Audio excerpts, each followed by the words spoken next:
26 जुलाई यानी कारगिल विजय दिवस। आज भारत कारगिल विजय दिवस की 26वीं वर्षगांठ मना रहा है। इसके लिए कारगिल वॉर मेमोरियल में रीथ लेइंग सेरेमनी का आयोजन किया जाएगा।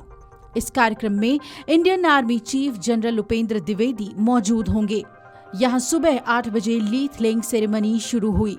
9:15 पर चीफ गेस्ट के आने का सिलसिला शुरू हुआ और 9:30 बजे गौरव गाथा सुनाई गई। इसके बाद आर्मी चीफ का संबोधन हुआ। आपको बता दें कि हर साल 26 जुलाई को कारगिल विजय दिवस मनाया जाता है। साल 1999 में इसी दिन भारतीय सेना ने ऑपरेशन विजय की सफलता की घोषणा की थी। इसमें जब तोलोलिंग और टाइगर हिल जैसे ऊंचाई वाले क्षेत्रों समेत कारगिल में पाकिस्तानी घुसपैठियों से 3 महीने तक चले संघर्ष के बाद भारत को जीत हासिल हुई थी। कारगिल युद्ध जो साल 1999 में मई महीने से जुलाई तक चला था, इसे जीतना भारतीय सेना के लिए असाधारण चुनौती थी। लेकिन सैनिकों ने अत्यधिक ऊंचाई, बर्फीले मौसम और कठिन पहाड़ी इलाकों में ये युद्ध लड़ा। यहाँ दुश्मन ऊंची चोटियों पर बैठे थे। नीचे हमारे जवानों पर तोपों और गोलियों से हमले कर रहे थे, लेकिन हमारे जवान नीचे से ऊपर की ऊंचाई की ओर चढ़ते ही रहे। जबकि जवानों को नीचे से ऊपर की ओर चढ़ाई करते हुए इन गोलियों और तोपों का सामना करना पड़ा। कई की जान गई, लेकिन अपने सीने पर गोलियां झेलते हुए दुश्मन को पीछे धकेला गया। बहादुर जवानों ने हार नहीं मानी, अपनी जान की परवाह किए बिना दुश्मनों का सामना किया। पाकिस्तान से इस जंग में हमने अपने कई वीर सपूतों को खोया, जिन्होंने देश की आन बान और शान के लिए अपने प्राणों का बलिदान कर दिया। Captain Vikram Batra, lieutenant Manoj Kumar Pandey, rifleman Sanjay Kumar और योगेंद्र सिंह यादव जैसे अनगिनत नायकों ने अपनी वीरता से इतिहास रच दिया। इस जंग में सैनिकों की शहादत हमें याद दिलाती है कि हमारी स्वतंत्रता और सुरक्षा कितनी अनमोल है। कारगिल के युद्ध को लोग आज कैसे याद कर रहे हैं? याद तो वही माहौल अभी भी हम याद करते हैं तो हमारे रोंगटे अभी भी खड़े होते हैं। सुनहरी ये वक्त तो हमें बिल्कुल भूलने वाले नहीं है। हमारे सामने ही यहाँ बहुत सारे गोले पड़े, हम अंदर ही बैठे हुए थे ना, हमारे घुसने के लिए कुछ ये जगह नहीं था। वरना बनाते हैं ना वो क्या कहते हैं बैंकर, वहाँ बैंकर वैंकर कुछ नहीं था। हम ऐसे ही आंगन में वहाँ छुप के देखते और गोली हमारे सामने से ही गुजरते थे।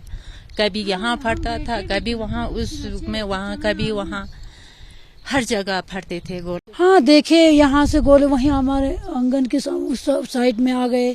तो वहाँ पहले तो बहुत सारे पत्थर थे, अब इतने साल हो गए तो अब तो सब कुछ मतलब बदल गया है। पहले वो पत्थर उन्हें रोक दिया, नहीं तो हमारा घर ही हम ही खत्म हो जाते। गोले आए, बहुत सारे आए, फिर हमें तो बहुत डर हुआ तो हम तो भाग गए, सब कुछ छोड़ के भाग गए। जो भी सामान हो, माल मवेशी सब कुछ छोड़ के भाग गए अपनी जान को लेके। आप यहाँ बॉर्डर के नजदीक रहते हैं, डर कितना रहता है? डर तो जब हालात ठीक होते हैं तो डर नहीं रहता है, जब हालात खराब होते हैं तो फिर से डर लगने लगता है। तो इस साल जो जंग छिड़ी फिर से, हाँ उसमें तो बहुत डर लगता है, क्योंकि तो वो आसमानी जंग होने वाली थी, जो फायरिंग, ये जो गोलों की जंग। याद तो क्यों नहीं आएगा, लेकिन उस वक्त ऐसा था, उस वक्त ये चीज थी ही नहीं। एक दफा ये चीज हमने देखी है तो अब हमें पता है कि कैसे गोले आते हैं, हमें क्या करना है, कहाँ छुपना है, तो इसलिए हम छुप भी सकते हैं। उस वक्त छुपने वाला मसला था नहीं हमारे पास।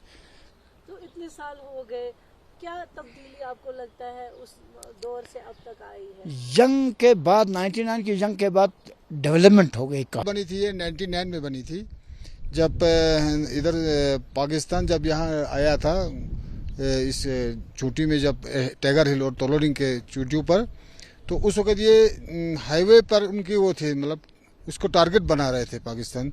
इसलिए इंडियन आर्मी ने ये वॉल बनाया था ताकि आने जाने वालों को महफूज रहे, इसलिए ये बनाया था वॉल।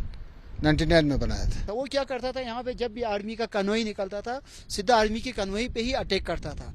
तो इंडियन आर्मी ने उसी चीज़ के लिए ये दीवार को प्रोटेक्ट किया ताकि यहाँ से गाड़ी निकल जाए, उनकी नज़र में नहीं निकले। और एक मेन है, यहाँ पे एक ब्रिज है पीछे, यहाँ से आगे वो ब्रिज पे भी उनका नज़र था। उनका मेन यही था कि उस ब्रिज को डिस्ट्रॉय करे ताकि उसको फिर से रिकंस्ट्रक्ट करने में कुछ टाइम लगे। उसी दौरान मेन यही है कि उनको हाईवे को कटअप करना था, लद्दाख को जो द्रास को जो है दुनिया से कटअप करना था। उनका मेन यही मकसद था कि यहाँ पे वो लोग कैप्चर करें।